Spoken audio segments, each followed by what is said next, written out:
Hai teman-teman, Assalamualaikum warahmatullahi wabarakatuh. Kembali lagi hari ini Kapar Kitchen mau berbagi resep yang super simpel. Martabak manis, lembut, kenyal, dan bersarang. Ini dijamin 100% sukses. Resep ini langsung dari mas penjual ya teman-teman. Ini dijamin anti gagal, super empuk dan lembut seharian. Ini bisa jadi ide jualan, bisa dititip-titipkan di kantin, di toko, di tempat penjual. Karena ini empuknya aman terkendali teman-teman. Ini bisa empuk sampai besok paginya. Nah, lihat ini teman-teman, hasilnya sangat empuk bagian dalamnya, tapi bagian luarnya tetap crunchy.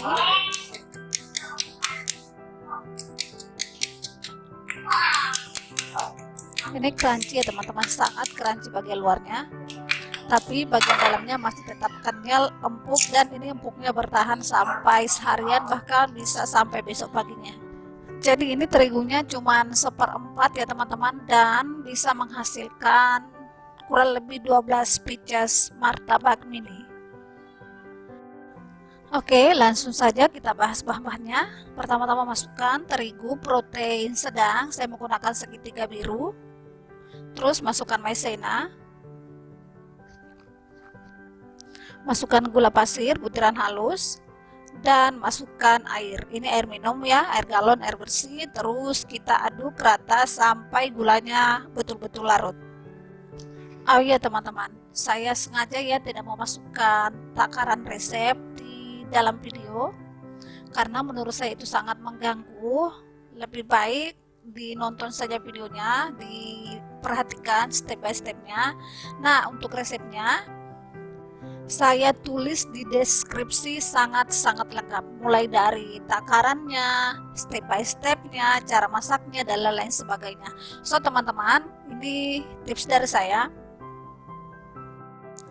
Kalau kalian mau buat kue atau mau buat makanan, pastikan semua bahan sudah disiapkan terlebih dahulu. Takarannya semuanya sudah pas, ditata di atas meja, lalu kita memulai proses memasak. Oke teman-teman, jadi seperti ini konsistensi adonannya, dia agak mengental, cair. Terus ini kita aduk-aduk sampai gulanya betul-betul larut. Setelah gula larut, kita masukkan 1 butir telur dan kita masukkan baking powder. Ingat, kalau telur dan baking powder sudah masuk, itu kita tidak boleh lagi mengaduk keras. Do not overmix. Jadi asal tercampur rata saja, kita stop.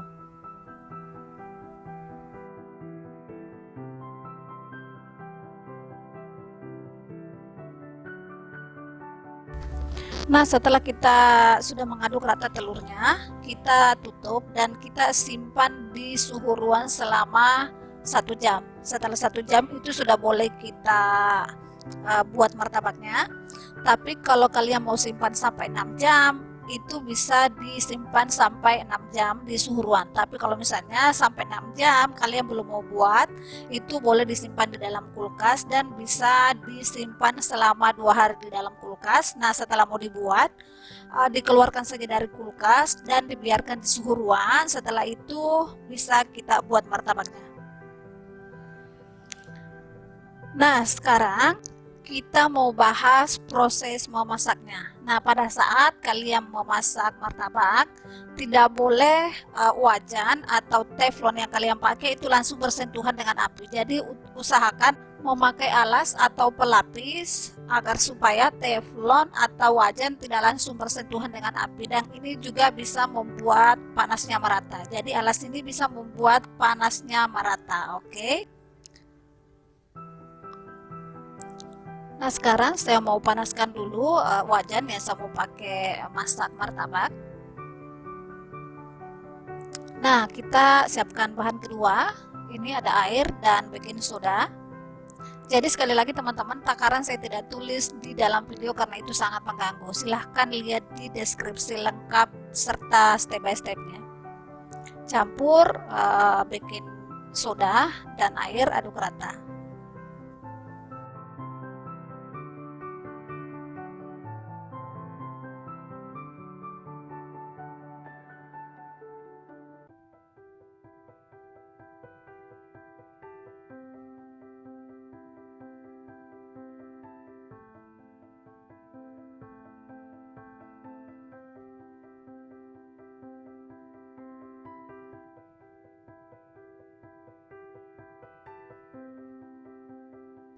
Nah, ini baking soda dan air sudah tercampur rata. Ingat, masukkan baking soda dan air sesaat sebelum adonan dipanggang. Jadi pada saat baking soda sama air sudah dimasukkan, jangan didiamkan lama adonannya, langsung saja dimasak martabaknya. Karena kalau kita diamkan, pada saat baking sodanya sudah masuk, itu bisa membuat martabak kita gagal, bantat, dan tidak enak sama sekali. Jadi ingat, satu hal yang harus saya ulangi lagi, setelah memasukkan baking soda tadi dan airnya, tidak boleh didiamkan, langsung dimasak. Nah, ini cetakan martabak sudah saya panaskan sebelumnya.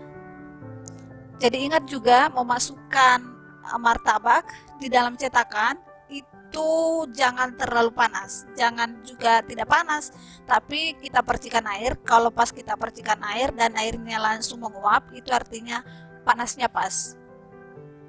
Jadi bikin martabak itu teman-teman, panasnya harus pas, terus adonannya juga harus pas. Apinya tidak boleh terlalu rendah, apinya tidak boleh terlalu tinggi. Kalau apinya terlalu rendah, maka tidak akan muncul bubble.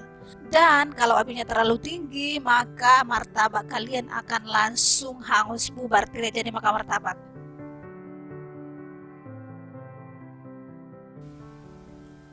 Nah, ini kita tunggu bubble-nya muncul. Setelah bubble-nya muncul, kita bantu percikan-percikan gula pasir agar supaya bubble-nya bisa meletus.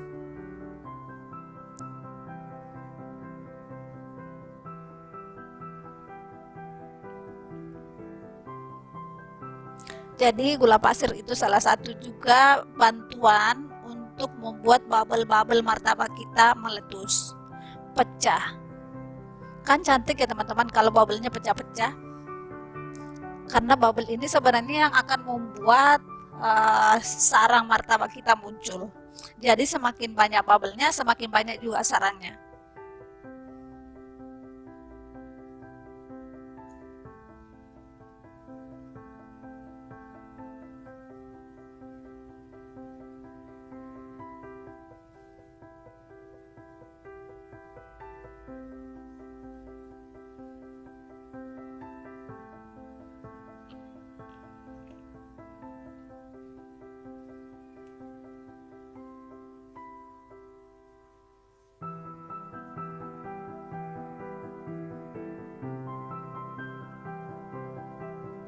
Nah, sekarang kita tutup, lalu kita tunggu sampai bagian atasnya tidak lengket lagi.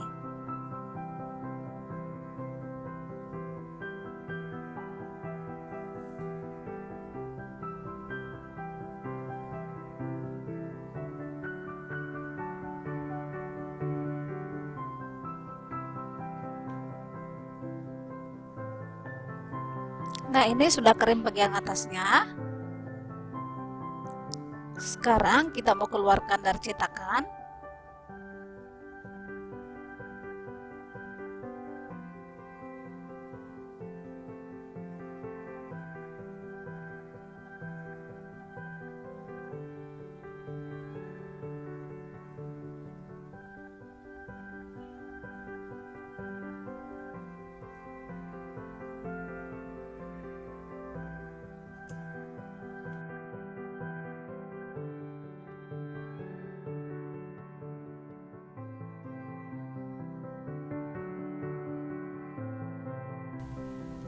Nah, olesi segera mentega atau margarin selagi masih panas.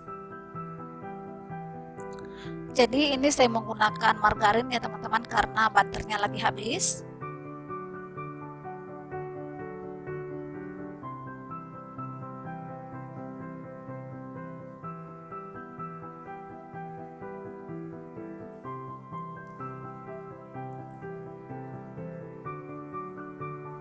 Nah, setelah itu taburi topping sesuai selera.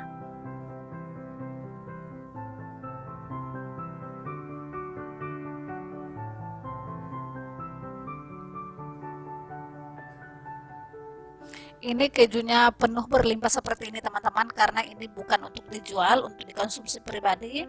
Tapi kalau misalnya kalian mau jadikan ini ide bisnis, ide jualan coklat ataupun kejunya bukan seadanya juga ya, tapi sesuaikan saja.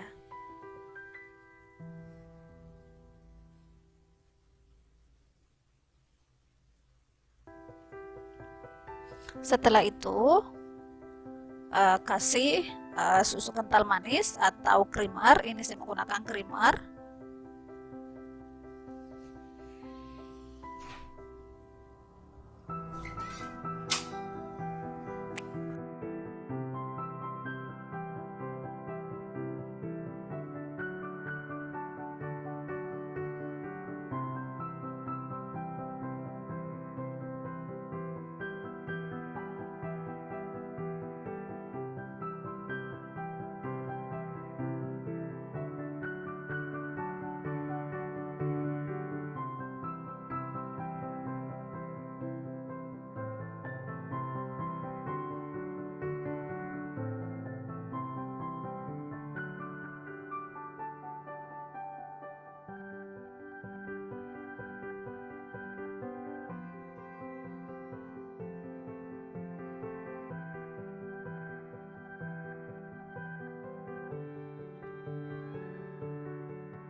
Oke teman-teman, saya kira segitu saja videonya. Semoga bermanfaat dan jangan lupa setelah kalian kreasikan resep saya ini, silahkan tag saya di Instagram dan di Facebook. Linknya ada di bawah di deskripsi.